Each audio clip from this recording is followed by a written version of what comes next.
दोस्तों, जो कॉमिक्स हम पढ़ेंगे उसका नाम है राम रहीम और खूनी भेड़िया पार्ट 2। यहाँ तक की स्टोरी हम पढ़ चुके हैं इसे पार्ट 1 में, तो पहले उसको पढ़ लेना। इसका पहला पार्ट आपको मिल जाएगा प्ले लिस्ट में, राम रहीम का फोल्डर है उसके अंदर। तो मैं पढ़ता हूँ आगे से। लो ये संभालो 1 करोड़ रुपया, बाकी काम होने के बाद दे दिए जाएंगे। गुड, एडवांस लाकर तुमने अपनी अक्लमंदी का सबूत दिया है। काम होने पर मुझे खबर कर देना, मैं आकर डिलीवरी ले लूंगा। ठीक है। कुछ देर और बातचीत करने के बाद कनाडा का एजेंट वहां से चला गया। मैकअप ये रकम हमारे खजाने में जमा कर दो और किसी को 15-16 साल के लड़के की तलाश में लगा दो। Yes boss. मैकअप ने वह बैग संभाल लिया। अब हम अपने कारखाने यानी ऑपरेशन थिएटर का मुआयना करने जाएंगे। ओके बॉस, आप वेट करें, मैं जरा यह बैग खजाने में रखाता हूँ। और कुछ देर बाद मंगल सिंह अपने सेक्रेटरी मैकअप के साथ हवेली में मौजूद अपने आधुनिकतम कारखाने यानी ऑपरेशन थिएटर में खड़ा वहां के कार्य का मुआयना कर रहा था। हा हा हा। उधर शहर में स्त्री पुरुषों और बच्चों के रहस्यमय तरीके से गायब होने की घटनाएं काफी बढ़ गई थी। ओह, कहाँ चला गया मेरे बेटा। साथ ही साथ अपहरण की घटनाओं में भी तेजी आ गई। ये बचाओ। कानून और व्यवस्था दिन प्रतिदिन बिगड़ती चली गई और पुलिस परेशान हो उठी। मैं उस गैंग के सरगने को जल्द से जल्द सलाखों के पीछे देखना चाहता हूँ, जो आए दिन लोगों का अपहरण कर रहा है। और अपने इलाके का चौकी इंचार्ज राम सिंह सबसे ज्यादा परेशान था, क्योंकि उसी उसी के इलाके में अपहरण के मामले सबसे ज्यादा हुए थे। उफ, कुछ समझ में नहीं आता कि क्या करूं क्या नहीं। अपहरण का एक भी मामला मैं अभी तक नहीं सुलझा सका हूं। रोजाना बड़े साहब की डांट खानी पड़ रही है। चेतावनी अलग मिल चुकी है। लगता है अब इस नौकरी से हाथ धोना ही पड़ेगा। तभी नमस्ते अंकल। आहा राम रहीम। अरे भाई, दरवाजे पर क्यों खड़े हो, आओ यहाँ बैठो। भाई तुम दोनों भी खूब मौके पर आए। अच्छा पहले यह बताओ, तुम दोनों क्या लोगे, गर्म या ठंडा। कुछ नहीं, हम दरअसल एक जरूरी काम के सिलसिले में आपके पास आए हैं। बोलो बोलो, क्या जरूरी काम पड़ गया तुम्हें मुझसे, फिर मैं भी तुम्हें अपनी परेशानी बताऊंगा। हम लोग अपने मित्र अनिल के बारे में आपसे पूछने आए थे। क्या उसका कुछ पता चला। उसके माता पिता ने उसके गायब होने की रिपोर्ट आपके थाने में दर्ज कराई हुई है। अरे भाई, एक व्यक्ति के गायब होने की बात हो तो मैं याद भी रखूं। यहाँ तो एक साल में न जाने कितने लोग गायब हो चुके हैं। खैर तुम बताओ, तुम किस अनिल की बात कर रहे हो। सेठ धनीराम के बेटे अनिल कुमार की, जो आज से 5वें रोज अपने घर से गायब हुआ था। ओ, सेठ धनीराम का बेटा। नहीं, उसके बारे में अभी तक कुछ पता नहीं चला है। और भाई उसका ही क्या। अभी तक जितने भी लोग स्त्री पुरुष बच्चे मेरे इलाके से गायब हुए हैं या जिनका अपहरण किया गया है, उनमें से अभी तक एक का भी पता नहीं चल पाया है। मेरी खुद की भी परेशानी का यही कारण है। सबसे ज्यादा पेचीदा बात तो यह है कि न तो अभी तक उनमें से में किसी की लाश मिली, और न ही अपहरणकर्ता ने किसी व्यक्ति स्त्री बच्चे को उनके घर वालों से फिरौती मांगी है। फिर मैं तो अभी तक यह भी तय नहीं कर पाया हूँ कि जो लोग गायब हुए हैं उनका वास्तव में ही अपहरण किया गया है या उन्होंने अपनी मर्जी से ही घर छोड़ा है। ओह। हम्म। राम बेटे, अब इस परेशानी के मौके में तुम ही मेरी मदद करो, वरना मुझे तो अपनी नौकरी जाने का खतरा पैदा होता दिखाई दे रहा है। अब तो मैं मदद करनी पड़ेगी अंकल, क्योंकि अब मामला बहुत गंभीर होता जा रहा है। ओह थैंक गॉड, अब मेरी सारी परेशानी दूर हो गई, क्योंकि जिसके पीछे तुम एक बार पड़ जाते हो फिर वह पाताल में भी छिपा नहीं रह सकता। अच्छा अंकल, अब हमें इजाजत दीजिए। अच्छा जाओ, लेकिन जैसे तुम्हें छानबीन के दौरान कुछ पता चले मुझे सूचित करना न भूलना। पुलिस स्टेशन से बाहर निकलकर राम रहीम अपनी मोटरसाइकिल पर सवार हुए और राम ने मोटरसाइकिल एक तरफ दौड़ा दी। अब कहाँ चल रहे हो राम भैया। सफदरगंज रोड पर स्थित उस कैसेट वाले की दुकान पर, जहाँ नील को आखिरी बार देखा गया था। शीघ्र ही राम ने मोटरसाइकिल सफदरगंज रोड पर स्थित उस दुकान के सामने रोकी जहाँ नील आखिरी बार देखा गया था। तुम यहीं रुको, मैं आवश्यक पूछताछ करके आता हूँ। ठीक है। Shankar video library. राम उस कैसेट वाले की दुकान की ओर बढ़ गया और रहीम इधर उधर देखने लगा। तभी एक कार रहीम के निकट आकर रुकी। ची। अरे, क्यों भाई, दिखाई नहीं देता क्या। मार डालने का इरादा था क्या।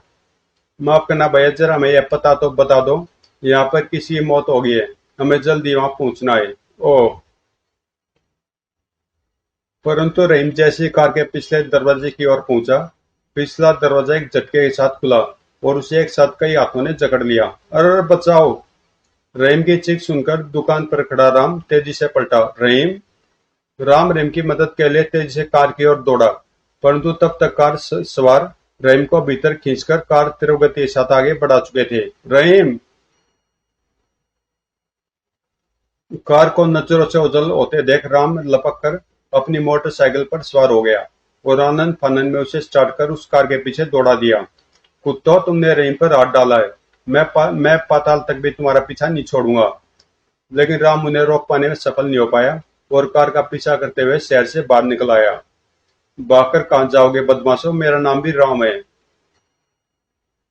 हमने इसे तो बेहोश कर दिया, परंतु इसका साथी हाथ धोकर पीछे पड़ा हुआ है, क्या करे उसका। मेरे विचार से तो उसे भी पकड़कर हमें बॉस की सेवा में पेश कर देना चाहिए। एक साथ दो दो शिकारों को पाकर वे खुश हो जाएंगे। व्यर्थ की बातें मत करो, उसे पकड़ने के चक्कर में हमें लेने के देने भी पड़ सकते हैं। अच्छा होगा कि उसका किस्सा यहीं निपटा दो। ठीक है। पिछले सीट पर बैठे व्यक्ति ने अपना रिवॉल्वर निकाला और धौएं धौएं। राम भाग्यशाली था जो कार से हुई अचानक फायरिंग से बच गया। धौएं धौएं, उफ!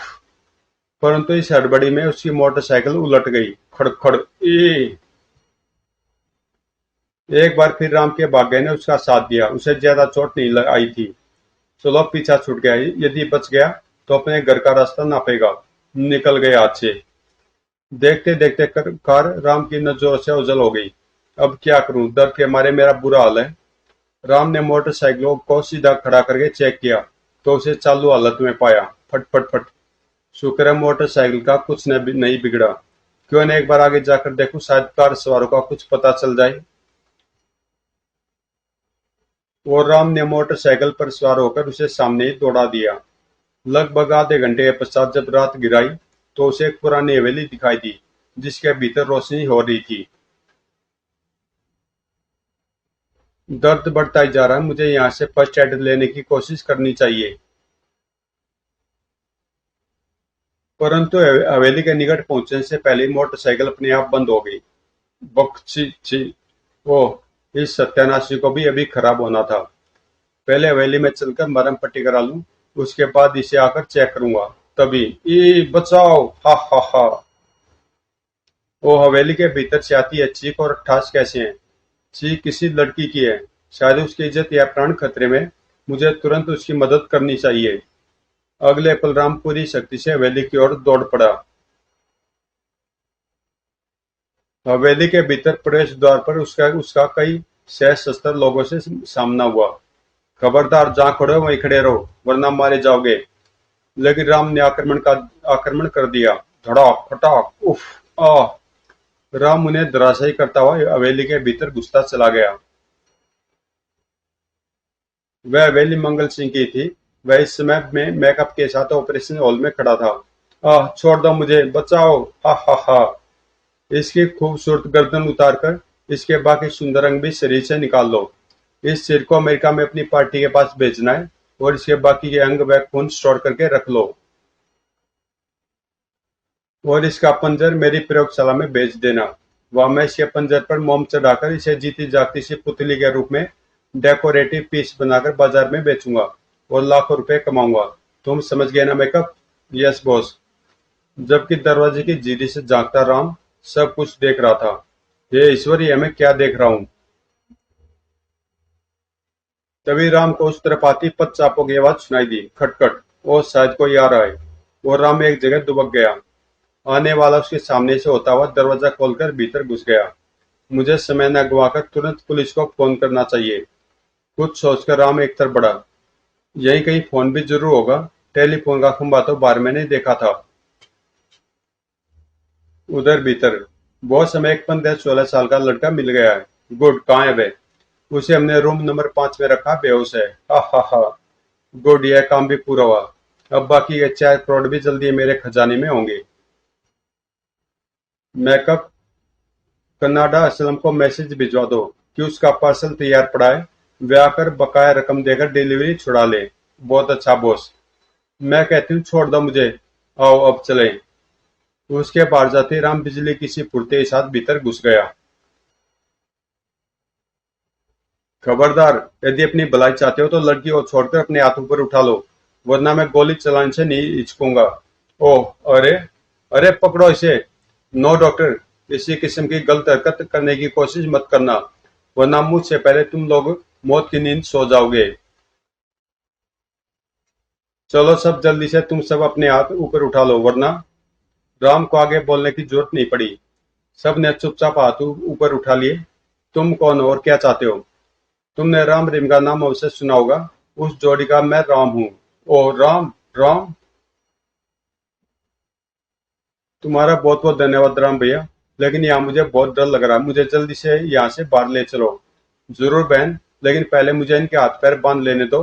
वैसे चिंता मत करो, मैंने पुलिस को फोन कर दिया है, वह यहाँ पहुंचने ही वाली होगी। फिर दोनों ने मिलकर उन सबके मुंह में कपड़ा ठूसकर उनके हाथ पैर बांधकर जमीन पर डाल दिए। आओ बहन, अब बाहर चले, पुलिस यहाँ पहुंचने ही वाली होगी। आगे की कार्रवाई हम लोग उनके आने पर ही करेंगे।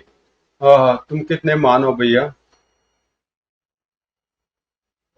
दोनों हवेली से चुपते छुपाते हवेली से बाहर निकल आए और पुलिस के आने का इंतजार करने लगे। कुछ ही देर बाद इंस्पेक्टर राम सिंह के नेतृत्व में पुलिस फोर्स वहां पहुंच गई। राम बेटे, कान मनुष्यों का सौदागर हवेली के भीतर है, अब जल्दी चलिए, रहीम की जान खतरे में है। इंस्पेक्टर राम सिंह ने लड़की, जिसका नाम नीमा था, को पुलिस संरक्षण में दे दिया और सिपाहियों को हवेली को चारों ओर से घेर लेने का आदेश देने के बाद कुछ सिपाहियों राम के साथ हवेली के भीतर प्रविष्ट हुआ। मेरे विचार से वह उस तरफ है। तभी है पुलिस। अरे बॉस को खबर करो। धाए धाए, आह, वो दूसरा भाग रहा है। चिंता मत करो, अब कोई कानून के शिकंजे से नहीं निकल पाएगा, आओ मेरे साथ। और दोनों उस व्यक्ति के पीछे दौड़ पड़े। पुलिस के जवानों ने भी उनका अनुसरण किया। उधर मंगल सिंह अपने ऑफिस में फोन पर किसी से बात कर रहा था कि बॉस, गजब हो गया बॉस। क्या हुआ? बॉस, पुलिस ने हवेली पर रेड कर दी है। क्या? व्हाट है? परंतु उन्हें आगे कुछ भी सुनने और सोचने समझने का मौका नहीं मिला। खबरदार, कोई भी भागने की कोशिश न करे। पुलिस ने हवेली को चारों ओर से घेर रखा है। भला इसमें क्या था, आत्मसमर्पण कर दो। कोई भी कुछ नहीं कर सका और सिपाहियों ने उन सबको दबोच लिया। छोड़ दो मुझे, छोड़ दो। मैं दुनिया से बदला लूंगा, अपनी माँ की मौत का बदला लूंगा।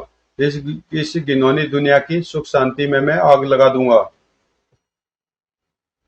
छोड़ दो मुझे, हा हा हा, छोड़ दो मुझे। बेटा, पहले थाने चलो। यदि उसके बाद अदालत से बचकर कानून के शिकंजे से छूटने में कामयाब हो गए तो फिर अपने मन की बची खुची हसरत अवश्य पूरी कर लेना। राम ने लोगों के साथ अनिल और अपने मित्र रहीम को भी वहां से बरामद कर लिया। रहीम को तब तक होश आ चुका था। राम भैया, आखिर ऐसा क्या चक्कर है और इस समय मैं कहाँ हूँ? तुम इस समय शहर के बाहर बने एक पुरानी हवेली में हो। रहीम, खुदा का शुक्र समझो कि तुम बाल बाल बच गए। फिर राम ने उसे सारी बात बता दी। फिर आवश्यक कार्रवाई करने और हवेली को सील करने के पश्चात पुलिस फोर्स मंगल सिंह समेत सभी कैदियों व वहां से बरामद किए गए लोगों को लेकर पुलिस स्टेशन की ओर रवाना हो गई। राम रहीम अपनी मोटरसाइकिल पर उनके पीछे थे। अभी मंगल सिंह सोचों में ही डूबा हुआ था कि उसके कानों में एक आवाज पड़ी। मंगल सिंह। मंगल सिंह की विचार तंद्रा भंग हो गई और उसने चौंक कर कोठरी के दरवाजे की ओर देखा। ओ जेलर साहब। क्या रहा जेलर साहब? मैं तुम्हारे काम पूरा करके आया हूँ मंगल सिंह। इन देवी जी से मिलो, ये है श्रीमती धवन। इन्हें ही यानी इनके पति को गुर्दे की सख्त जरूरत है। वे अस्पताल में मौत से जूझ रहे हैं। ओह, तो तुम उन्हें अपना गुर्दा दान में दोगे ना भैया? जरूर बहन। ओह, मैं कितनी बदनसीब हूँ जो अपने मान भैया को इस शुभ अवसर पर भी नहीं देख सकती। क्या? हाँ मंगल सिंह, ये अंधी है। ईश्वर ने इनके साथ अजीब मजाक किया है। कुछ माह पहले एक एक्सीडेंट में इनकी आंखें चली गई और आज इनका स्वास्थ्य दोनों गुर्दे बेकार होने के कारण जिंदगी और मौत के बीच झूल रहा है। ओह, बू, सुबक सुबक। मत रो बहन, अपने आंसू पोंछ डाल। अब ईश्वर न तुम्हारे पति को तुमसे जुदा करेगा और न तुम बाकी जिंदगी अंधी होकर गुजारोगी। क्या मतलब? मतलब यह है कि मैं तुम्हारे आदमी को अपने गुर्दा भी दूंगा और तुम्हें अपनी आंखें भी। क्या? भैया, और एक माह बाद। राम भैया, क्या आज अदालत नहीं चलोगे? आज 25 तारीख है, मंगल सिंह के केस का फैसला होना है। अरे हाँ, मैं तो भूल गया था, 1 मिनट ठहरो, मैं फटाफट तैयार होकर आता हूँ।